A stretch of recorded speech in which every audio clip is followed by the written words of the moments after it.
Shalom. Mari kembali kita membuka Alkitab kita dalam kitab Yesaya pasal 40. Yesaya pasal 40 ayat yang ke-6.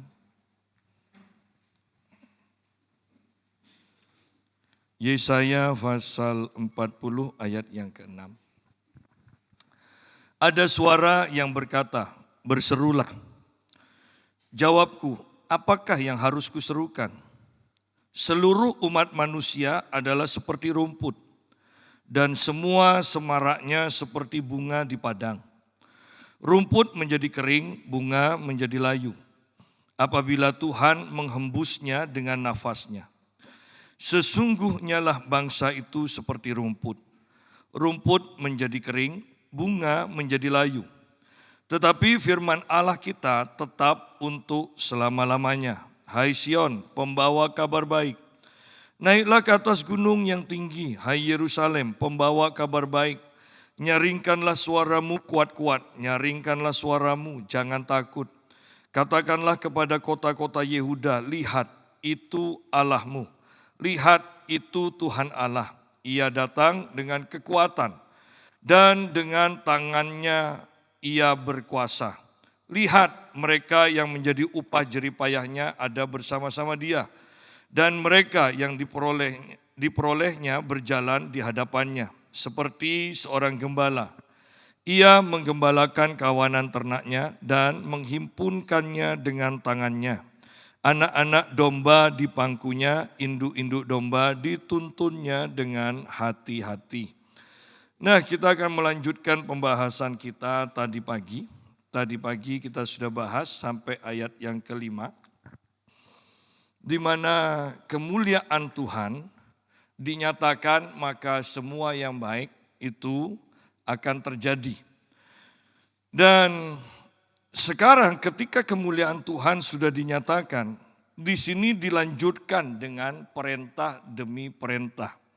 Ayat yang ke-6 mengatakan ada suara yang berkata, berserulah. Jawabku, apakah yang harus kuserukan? Sidang jemaat, ingat bahwa kita diperintahkan Tuhan untuk memberitakan Injil. Ya, memberitakan Injil. Ingat panggilan yang utama bagi kita adalah memberitakan Injil. Kalau di dalam kitab Yesaya di sini dikatakan berserulah, buka suara, beritakan, ya. Jawabku, apakah yang harus kuserukan?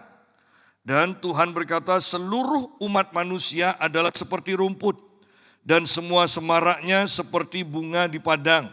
Rumput menjadi kering, bunga menjadi layu, apabila Tuhan menghembusnya dengan nafasnya. Sesungguhnya lah bangsa itu seperti rumput, rumput menjadi kering, bunga menjadi layu. Nah, kalau kita perhatikan di sini, sebenarnya mau mengatakan bahwa hidup itu begitu cepatnya. Ya. Bahwa semua kita ini akan mati. Bagaimana supaya kita tetap hidup? Tidak ada cara lain. Di sini dikatakan, tetapi firman Allah kita tetap untuk selama-lamanya. Ya. Tanpa firman, semua manusia akan mengalami kematian. Dan hidup itu singkat. Oleh karena itu ayat 6 mengatakan berserulah. Berserulah dengan kuat, berserulah dengan cepat. Kenapa? Supaya orang-orang segera menyadari keadaannya. Ya.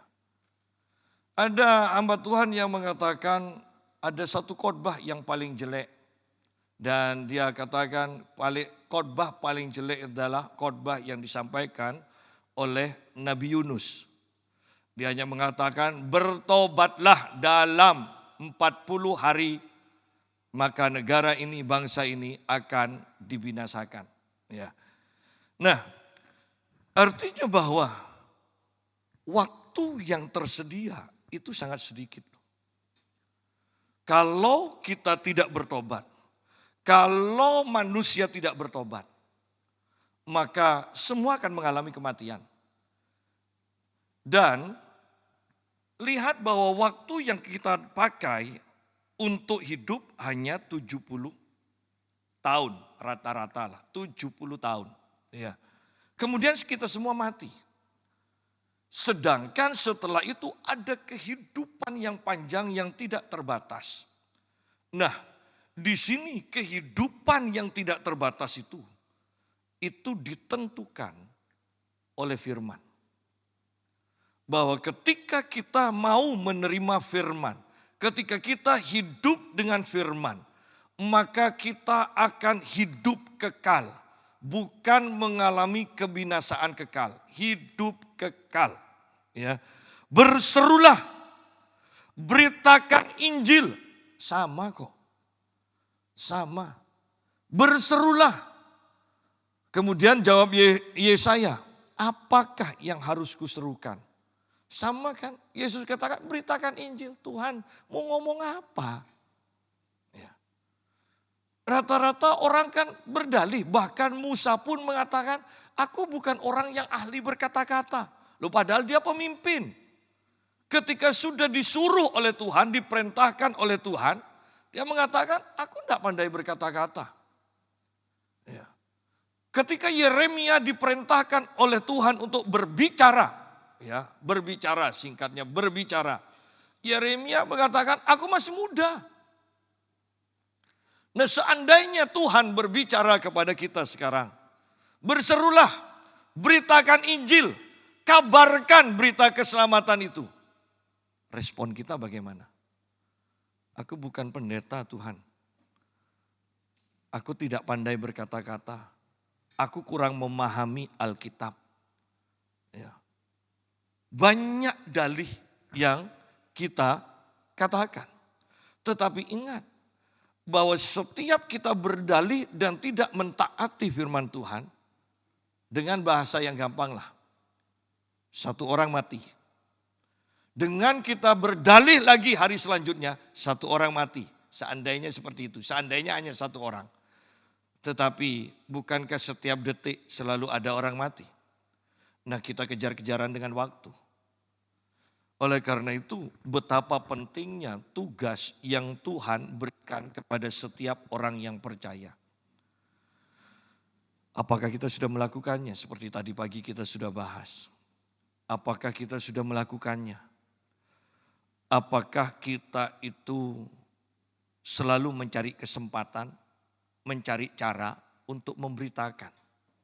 Ya. Tadi pagi saya sudah bahas. Ketika seseorang kelihatannya kok berubah dan kakak iparnya senang melihat itu dan dia katakan pada saya, Pak Yusa, ayo doakan. Dan saya katakan, loh kalau orangnya sendiri tidak minta didoakan dan ini bukan orang Kristen kan akan jadi masalah. Sudahlah dia bilang, pokoknya kita cari cara mendoakan. Sudah Pak Yusa begini aja. Nanti Pak Yusa saya ajak untuk pergi ke rumahnya ini. Si A ini adik iparnya. Rumahnya besar. Alasan aja bahwa Pak Yusa ingin lihat rumah yang besar. Kemudian setelah sampai rumahnya doakan rumahnya Pak Yusa. Kemudian setelah doakan rumahnya doakan orang itu. Nah artinya bahwa kita harus cari kesempatan, kita harus cari cara. Kalau tidak, orang menuju kebinasaan dan mereka jalannya mulus menuju kebinasaan. Harus ada yang mengingatkan sidang jemaat. Bagaimana orang buta berjalan menuju dan arahnya menuju kepada jurang. Harus ada yang berteriak mengingatkan. Dan bukankah orang-orang di sekitar kita sebenarnya seperti orang buta. Yang mereka tidak menyadari bahwa perjalanan mereka di depan ada jurang yang begitu curam. Apakah kita akan mengatakan, bukan urusanku. Bukan urusanku. Atau kita mau mentaati firman ini. Ada suara yang berkata, berserulah. Beritakan, peringatkan. Karena umur manusia tidak panjang. Selagi masih ada waktu, beritakan. Supaya orang yang menuju kebinasaan itu, orang yang hanya umurnya pendek itu bisa diselamatkan. Ketika mereka mendengar berita Injil, mereka bertobat, mereka diselamatkan. Mereka tidak akan seperti rumput yang menjadi kering, bunga yang menjadi layu. Tetapi mereka ketika mendengar firman, maka firman di dalam dirinya itu akan tetap untuk selama-lamanya. Kalau firman itu hidup untuk selama-lamanya, maka orang itu pun akan hidup untuk selama-lamanya. Betapa pentingnya firman yang kita sampaikan. Bayangkan seandainya firman tidak menjelma menjadi daging, yaitu Yesus di dalam Yohanes 1 ayat yang ke-14. Bukankah semua akan binasa? Tetapi karena firman menjadi daging, maka banyak orang diselamatkan. Sekarang firman itu juga ada di dalam diri kita. Berserulah, Alkitab katakan, berserulah, beritakanlah. Apa sih sukarnya untuk memberitakan? Ya. Yang penting kan sikap kita dalam memberitakan. Jangan seperti orang nantang, hanya memberitakan. Kalau percaya puji Tuhan, tidak percaya ya sudah. Syukur kalau nanti ada kesempatan lagi, beritakan lagi, yang kedua kalinya percaya. Ya. Bahkan di dalam sebagai orang Kristen pun, sesama Kristen. Saya berbicara dengan seorang hamba Tuhan. Dan saya Pantekosta, dia mau dikatakan apa ya, karismatik atau kenabian atau apalah. Pokoknya saya sukanya pakai pakaian batik, kemeja biasa. Dia sukanya pakai jubah dan berbagai macam jubah, ya kan? Berwarna-warna besar, jadi orang kurus pun bisa kelihatan menjadi besar ya dengan jubahnya. Dia kalau ibadah harus pakai tali segala macam, talit ya. Dan ketika kami berbicara dia suka dengan alat-alat tiba-tiba jadi minyak, diurapi minyak sendiri sama Tuhan. Saya tidak suka seperti itu. Dan ketika kami berbicara, saya jelaskan. Akhirnya saya katakan begini. Ingat loh, ini perbedaan pendapat. Tapi kita sudah kenal 12 tahun lebih. Jangan sampai perbedaan pendapat ini akan merusak hubungan kita. Dan dia katakan, oh enggak Pak. Apalagi saya juga sudah mulai berpikir, ini kok tambah lama, kok tambah aneh. Ini akan jadi masukan bagi saya. Oh iya, puji Tuhan. Ya. Nah, lihat di sini bahwa walaupun beda pendapat, ketika penyampaian kita itu dalam sikap persahabatan, dalam kerendahan hati, maka tidak masalah kok. Tidak masalah. Oleh karena itu, ingat perintah Tuhan kepada kita semua. Berserulah. Perjanjian baru mengatakan beritakan Injil. Kapan terakhir kita memberitakan Injil? Atau sudah pernahkah kita memberitakan Injil? Banyak orang Kristen yang beribadah, iya. Tetapi pertanyaannya, pernahkah mereka memberitakan Injil? Pernahkah mereka mengatakan tanpa Yesus tidak ada keselamatan? Ya.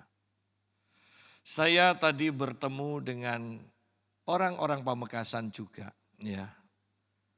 Dan sudah lama tidak ketemu, dulu juga ikut fitness, yang pasti lebih muda dari saya.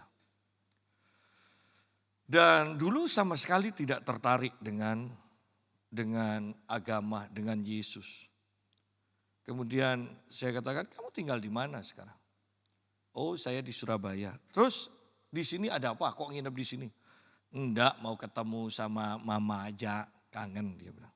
Dan ketika berbicara dia langsung masuk ke, dulu tidak pernah bicara soal gereja tentang Tuhan Yesus. Dia langsung masuk, sekarang ya kok ya, oh bangun gereja, ibadah kok itu kok sukar. Loh kok bisa tahu kamu? Saya katakan, iya saya sekarang kan Mawar Sharon, bukan Katolik lagi, dulu Katolik. Dan dia bicara soal penginjilan. Soal penginjilan berubah sekali. Sidang jemaat, yang saya mau tekankan sekarang adalah, ingat loh, ada orang yang dulu tidak tertarik akan Kristus, akan firman, sekarang justru berubah seperti itu. Nah, bagi kita sekarang yang sudah bertahun-tahun kenal Tuhan, pertanyaannya, sudah berapa kali kita memberitakan Injil? Sudah berapa kali kita minimal memperkenalkan Yesus? Mengatakan bahwa Yesus baik, bahwa tanpa Yesus tidak ada keselamatan. Manusia tidak bisa diselamatkan. Berapa kali kita sudah melakukannya? Kalau kita belum pernah melakukannya, maka kita rugi. Yang saya mau katakan begini, ada kegairahan, ada sukacita, ada roh yang menyala-nyala, yang hanya bisa dirasakan kalau kita memberitakan Injil. Ya. Kalau kita tidak melakukannya, berarti kita pengalaman ini, roh yang menyala-nyala, gairah ini, tidak pernah kita rasakan. Padahal Alkitab katakan bahwa keinginan Tuhan adalah kita mengalami segala kepenuhan Kristus. Berarti banyak bidangnya itu loh. Banyak bagian-bagiannya. Dan keinginan Tuhan adalah kita mengalami semuanya. Berserulah. Jawabku, apakah yang harus kuserukan? Anda mungkin merasa lucu kan di sini? Berserulah.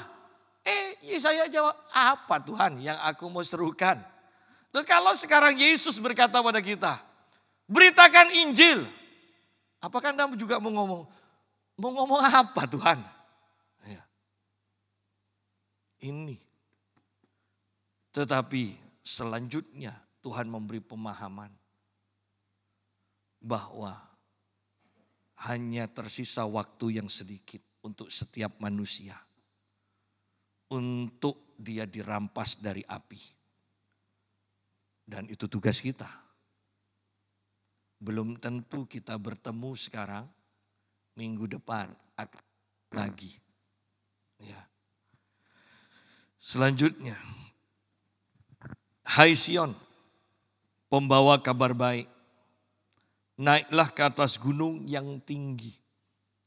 Hai Yerusalem, pembawa kabar baik, nyaringkanlah suaramu kuat-kuat. Lihat, kita disuruh naik ke atas gunung dan disuruh berteriak, berseru, mengabarkan secara kuat.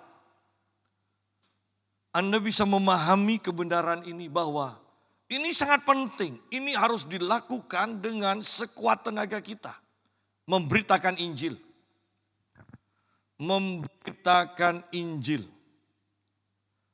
Kita harus sungguh-sungguh murni hati kita. Karena banyak orang Kristen sekarang merayakan tentang tahun baru Yahudi. Ya.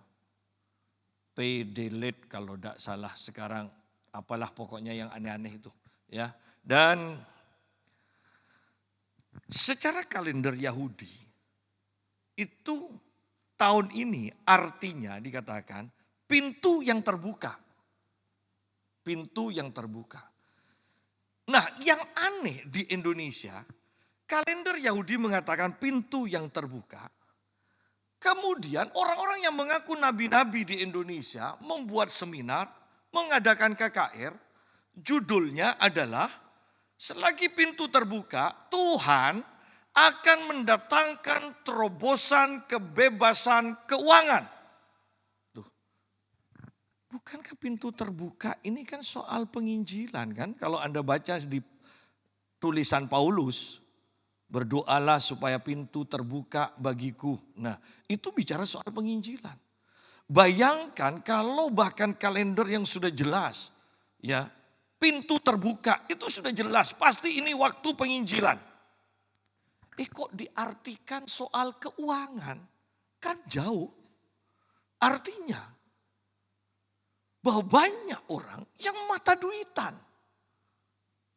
Karena kalau tidak mata duitan, ini kan sudah jelas, ini penginjilan kok diartikan uang. Itu loh maksud saya. Kalau bukan karena hatinya penuh dengan uang, ya, artinya mata duitan. Karena ini arti yang sangat mudah. Pintu terbuka. Untuk apa? Untuk penginjilan. Bukan pintu terbuka untuk menjarah uang. Bukan. Ini malah pintu terbuka untuk menjarah uang. Ini yang diajarkan sekarang oleh kebanyakan gereja.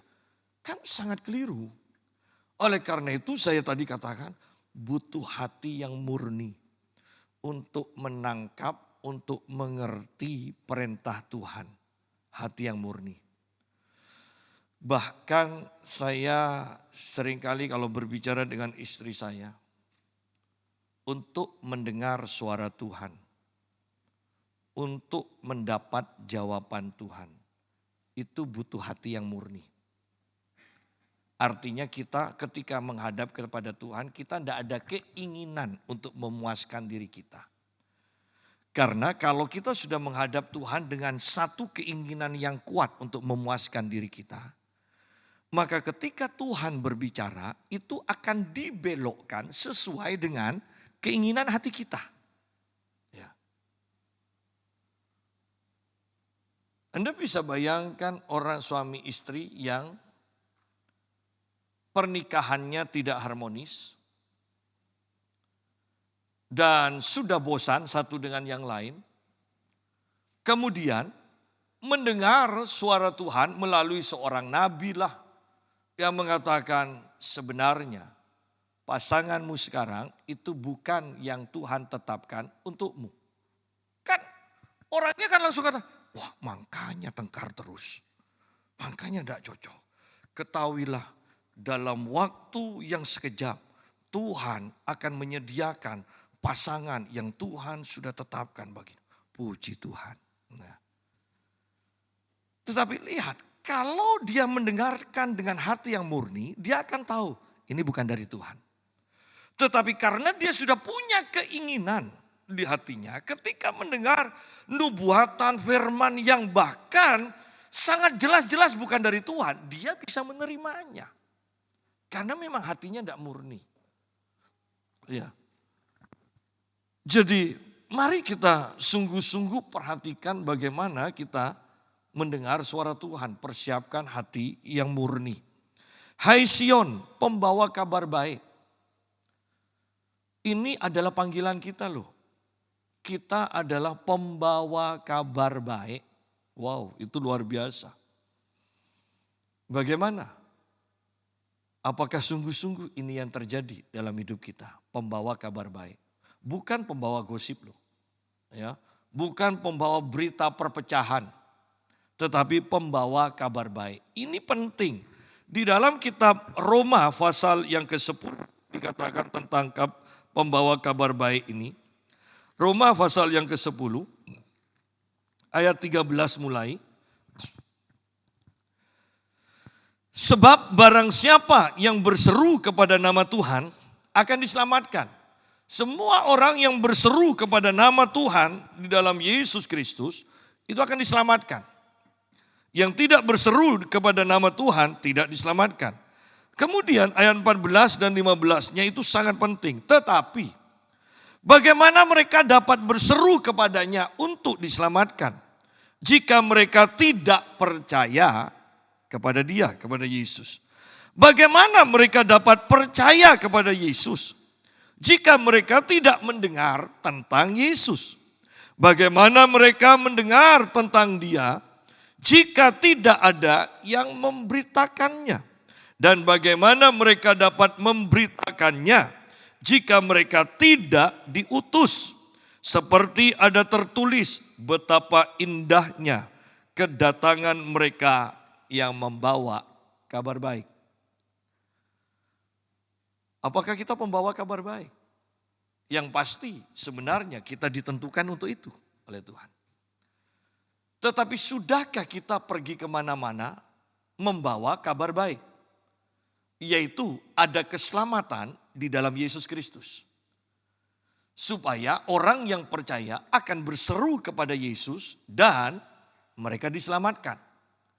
Tanpa ada yang memberitakannya, mereka tidak akan pernah tahu. Dan tanpa mereka tidak pernah tahu, mereka tidak akan berseru kepada Yesus untuk diselamatkan. Dan secara sederhana, kita bisa simpulkan, hidup dan mati orang-orang di sekitar kita tergantung pada kita. Ya kan? Keliru Pak Yusa, Tuhanlah yang menentukan. Oh iya, Tuhan. Tapi kan saya supaya lebih mudah, supaya kita tahu peranan kita begitu pentingnya. Ya. Saya percaya Tuhan tidak akan berteriak dari surga. Hei, bertobat. Tidak mungkin. Itu sudah dipercayakan kepada kita. Tadi pagi kita sudah bahas. Kalau ada orang yang bertobat ketemu dengan Tuhan Yesus sendiri. Dan banyak dari cerita itu ketika mereka doa tahajud segala macam. Ya. Apa kita tidak malu? Kenapa sampai Tuhan sendiri yang mendatangi mereka? Bukankah Tuhan sudah perintahkan kepada kita supaya kita beritakan Injil? Karena kita tidak memberitakan Injil, makanya Tuhan datang kepada orang tersebut untuk diselamatkan. Kan malu. Kalau orang di kantor tidak kerja, kemudian orang lain yang mengerjakan, tapi orang itu tetap terima gaji. Kan katanya makan gaji buta. Ya. Ayo berpikir kita sudah berapa tahun jadi orang Kristen? Pertanyaannya sekarang, berapa jiwa yang kita menangkan? Tidak usah bicara ribuan. Kita mainnya 1-2 orang aja ya untuk di Pamekasan. Tapi kalau tidak pernah memenangkan jiwa kan berarti kita tidak berfungsi seperti yang Tuhan inginkan. Tidak mungkin Tuhan katakan beritakan Injil. Kalau Tuhan tahu bahwa kita tidak akan pernah menghasilkan ketika memberitakan Injil. Dia perintahkan kita untuk memberitakan Injil karena dia tahu pasti dalam pemberitaan Injil kita ada jiwa yang akan diselamatkan. Makanya Tuhan perintahkan. Ya. Kalau selama ini kita belum pernah memenangkan jiwa, berarti kita belum berfungsi seperti yang Tuhan inginkan. Saya tekankan kembali, masih ada waktu. Masih ada waktu. Kan kita harus mempertanggungjawabkan kan. Kita sudah diselamatkan, kita sudah punya firman, kita sudah dipenuhi Roh Kudus. Loh, masa tidak bisa apa-apa? Masa tidak bisa memenangkan jiwa? Satu aja. Ya, satu aja. Ya.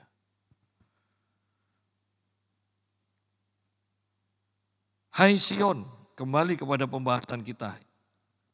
Yesaya 40 ayat yang ke-9. Hai Sion, Sion selalu menggambarkan tentang gereja.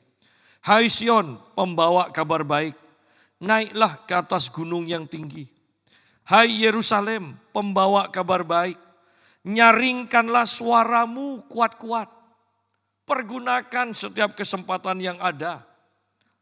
Nyaringkanlah suaramu kuat-kuat, nyaringkanlah suaramu, jangan takut. Alkitab di sini mengatakan nyaringkan, serukan, beritakan, jangan takut. Jangan takut. Kan yang membuat kita tidak memberitakan Injil karena takut kan? Minimal takut persahabatan kita akan putus. Takut nanti disalah mengerti. Takut nanti dibunuh. Takut untuk dihukum. Dan intinya takut. Dan ayat ini menegaskan kembali. Nyaringkanlah suaramu, jangan takut.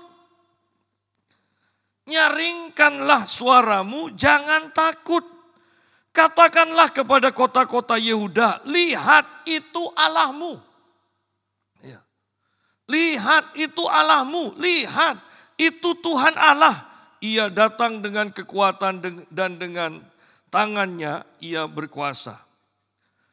Bahwa yang kita perkenalkan adalah Tuhan Allah kita di dalam Yesus Kristus.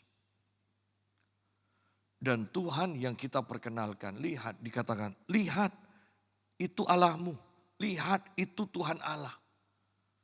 Bahwa ketika kita memberitakan Injil, Tuhan akan menyatakan kemuliaannya. Sehingga orang tahu bahwa ini Tuhan, ini memang Tuhan. Ya. Sidang jemaat, betapa luar biasanya ayat ini. Nyaringkanlah suaramu, jangan takut. Banyak dari orang Kristen hidup dalam ketakutan. Kok bisa tahu? Buktinya tidak memberitakan Injil. Ya. Tidak memberitakan Injil.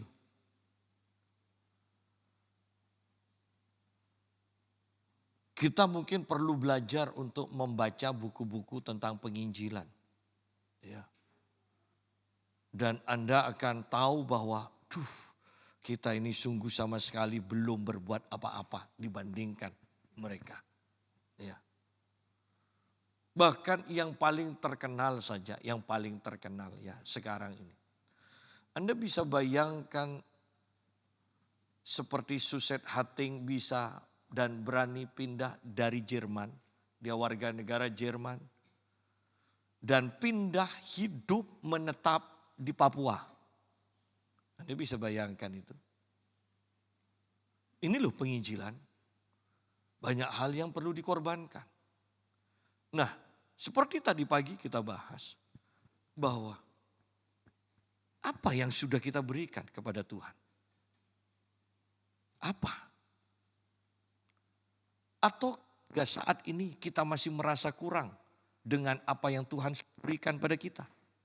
Lalu sampai kapan Tuhan akan menerima apa yang kita berikan? Ya. Nyaringkanlah suaramu, jangan takut, jangan takut. Bayangkan orang-orang yang hidup dalam ketakutan. Bahkan seandainya mereka punya uang yang banyak untuk buka usaha. Kalau sudah takut, tidak akan buka usaha. Ya. Bukan karena tidak punya uang, tapi karena takut. Ya. Dan di sini kita masih belum apa-apa yang kita bayangkan. Nanti ditangkap, nanti dipenjara. Lu kenapa kok tidak membayangkan? Nanti kalau saya memberitakan Injil, satu kampung bisa bertobat. Kok yang dipikir satu kampung bunuh saya? Ya kan? Kan ada dua kemungkinan kan? Satu kampung bunuh saya atau satu kampung bertobat karena saya. Nah, kalau salah berpikir, maka kita tidak akan melakukan apa-apa. Ya. Jadi berpikirlah dengan benar. Katakanlah kepada kota-kota Yehuda, lihat itu Allahmu. Tadi pagi kita bahas ayat yang kelima, maka kemuliaan Tuhan akan dinyatakan.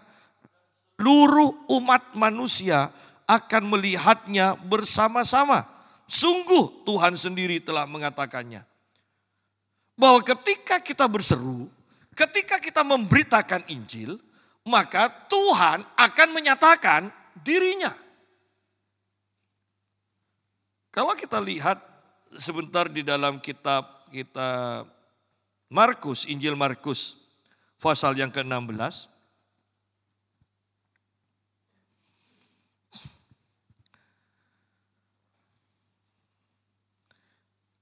Ayat yang ke-8, ya, ayat yang ke-8, alinea yang kedua. Dengan singkat, mereka sampaikan semua pesan itu kepada Petrus dan teman-temannya. Sesudah itu, Yesus sendiri dengan perantaraan murid-muridnya memberitakan dari timur ke barat berita yang kudus dan tak terbinasakan tentang keselamatan yang kekal itu. Nah, di sini kita lihat bahwa Yesus sendiri dengan perantaraan murid-muridnya. Kita taunya murid-murid memberitakan Injil. Tetapi di sini dijelaskan Yesus yang memberitakan Injil melalui perantaraan murid-muridnya. Artinya bahwa untuk kita mengetahui Yesus menyertai kita, mudah beritakan Injil. Kalau kita tidak pernah memberitakan Injil, tidak jelas bagi kita, tidak pasti bahwa Yesus sungguh-sungguh menyertai kita atau tidak. Ya.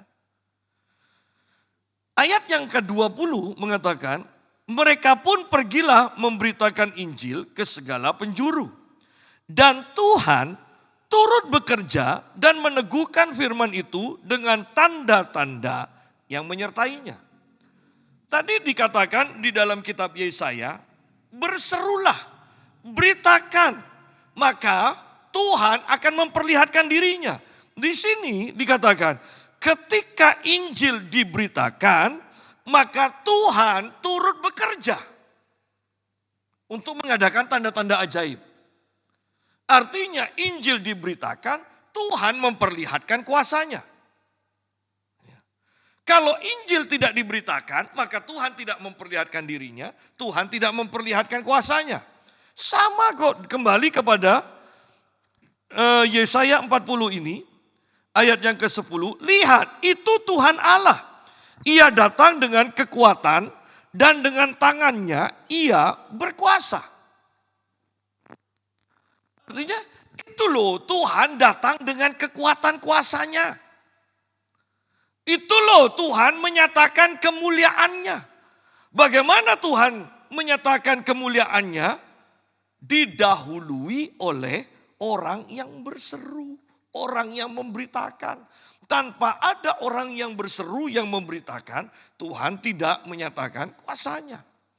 Oleh karena itu kalau kita melihat KKR, ya misalnya seperti Oral Robert, Maurice Cerullo, kalau KKR kesembuhan, maka hamba-hamba Tuhan ini akan menyampaikan kabar atau firman Tuhan tentang Yesus yang menyembuhkan. Tidak mungkin mereka ingin kesembuhan terjadi, Yesus menyembuhkan orang sakit, tetapi yang disampaikan adalah perjamuan kawin di Kana. Tidak mungkin. Karena Tuhan akan meneguhkan firman-Nya. Firman tentang kesembuhan akan membuat Tuhan memperlihatkan dirinya sebagai penyembuh. Firman tentang kemakmuran, tentang keuangan, maka Tuhan akan menyatakan dirinya sebagai penyedia. Ya.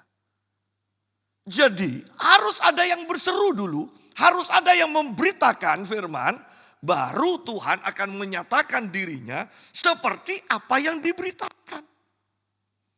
Ya. Kalau kita memberitakan Yesus sebagai penyelamat, juru selamat, maka Yesus akan menyatakan dirinya menyelamatkan orang tersebut. Tetapi pertanyaannya sekarang, siapakah yang akan berseru? Siapakah yang akan memberitakan Injil? Yesus menyatakan dirinya atau tidak, itu tergantung kita. Kalau kita diam, Yesus diam. Ya. Kan tidak mungkin kan, kalau tubuh kita diam, hati kita melompat-lompat keluar. Kan tidak mungkin kan. Ya. Sedangkan Tuhan kan di dalam. Yang di luar ini loh yang harus bergerak dulu. Ya. Lihat itu Tuhan Allah. Ia datang dengan kekuatan. Dan dengan tangannya ia berkuasa. Diperkenalkan. Yesus diperkenalkan. Sidang jemaat. Saya ingin kita semua bergairah. Beritakan Yesus. lihat keselamatan, lihat kelepasan, lihat kesembuhan yang Tuhan akan adakan di hadapan kita dan melalui kita. Ya. Dalam setiap ketaatan kita ada kepuasan tersendiri. Saya dulu senang dengan pelayanan khotbah dari gereja ke sini, gereja ke satu, ke gereja yang lain. Tetapi ternyata tahun ini juga saya berkurang khotbah di gereja, tetapi lebih banyak diundang untuk doakan pabrik yang angker, rumah yang angker, orang yang disantet ya. Dan ternyata ada kegairahan yang berbeda, tetapi sama-sama itu mendatangkan gairah.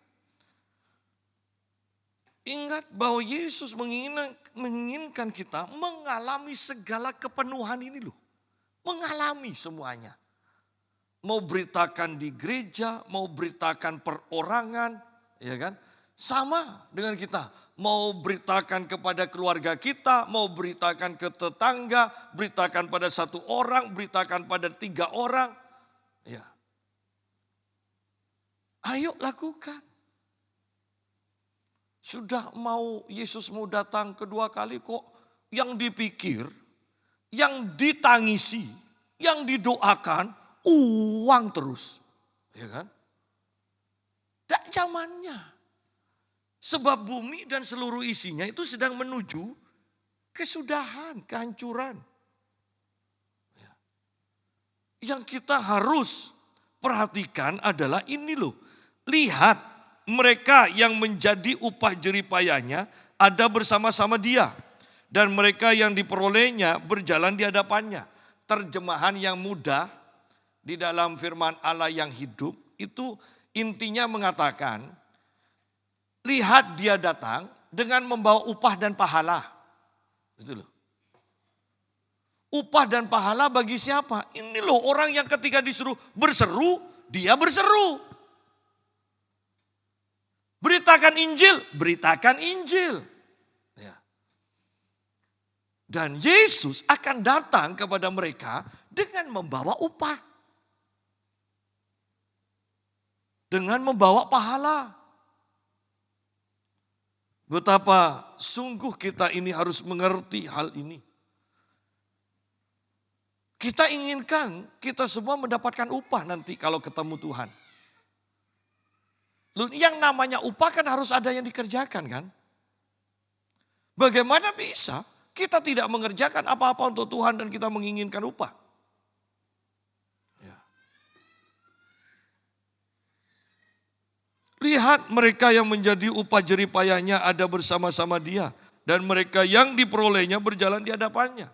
Sidang jemaah, saya mau katakan sesuai dengan firman Tuhan, dengarkan ini. Berserulah kata Tuhan. Beritakan Injil.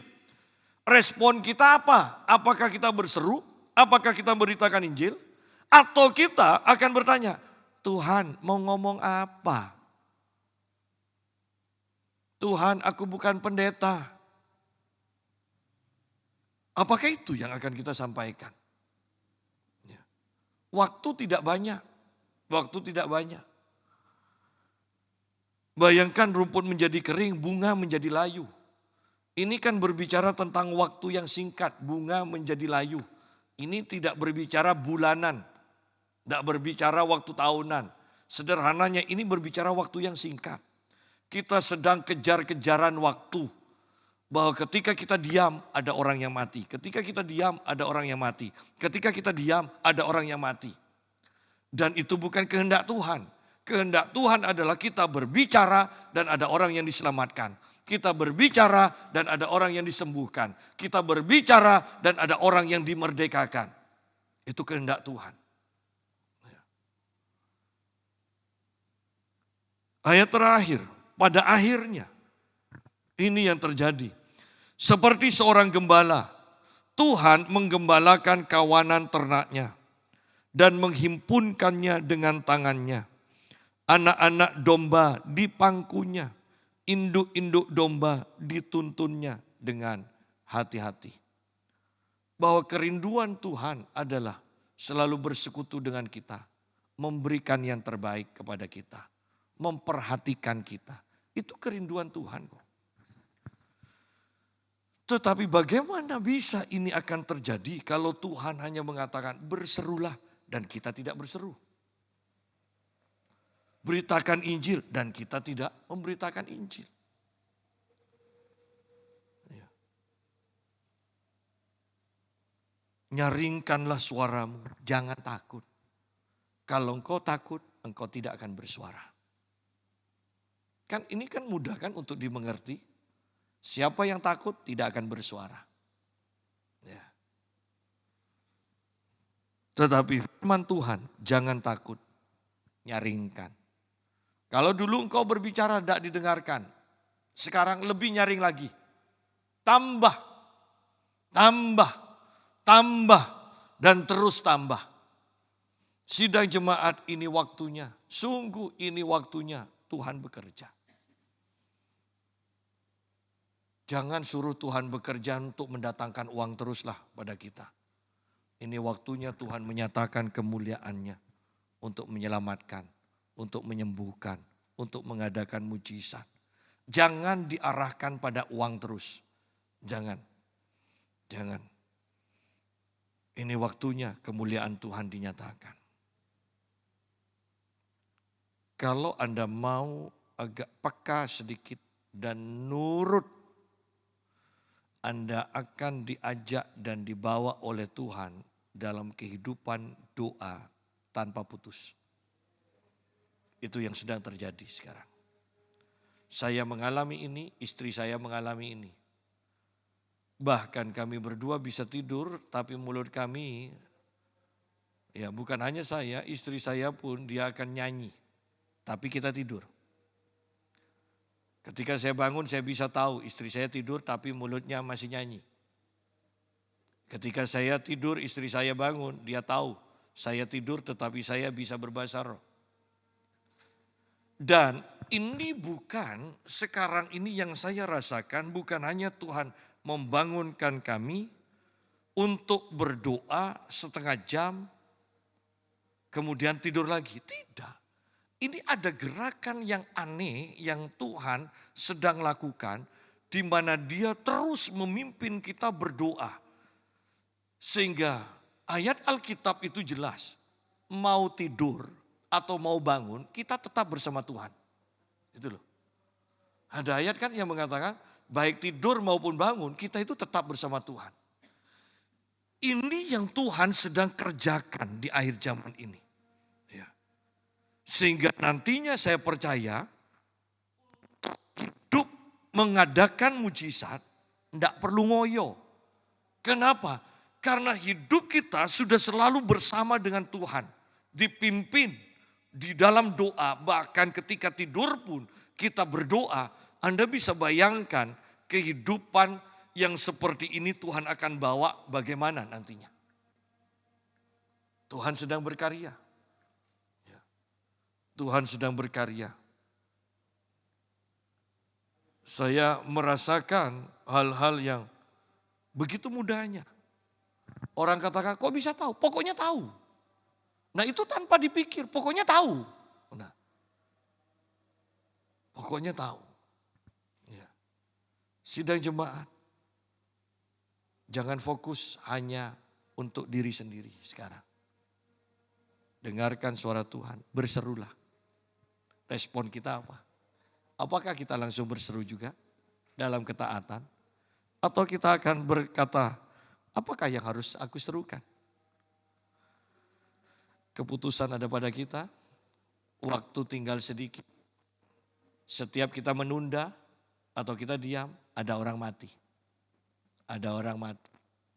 Ada orang mati. Tetapi ketika kita berseru, ketika kita memberitakan, ada orang yang diselamatkan. Ada orang yang dipulihkan. Bertindaklah. Menyatakan, ini Tuhan. Ini loh Tuhan. Perkenalkan Tuhan kita. Lihat itu loh Tuhan. Ini loh Tuhan. Ini Tuhan yang saya beritakan. Tuhan yang bagaimana? Tuhan yang menyembuhkan. Tuhan yang menyelamatkan. Tuhan yang memulihkan. Tuhan yang mengubahkan. Tuhan yang membaharui. Betapa luar biasanya hal itu. Dan kita semua mendapatkan kehormatan untuk ambil bagian, berseru, memberitakan siapa Tuhan itu. Tuhan memberkati.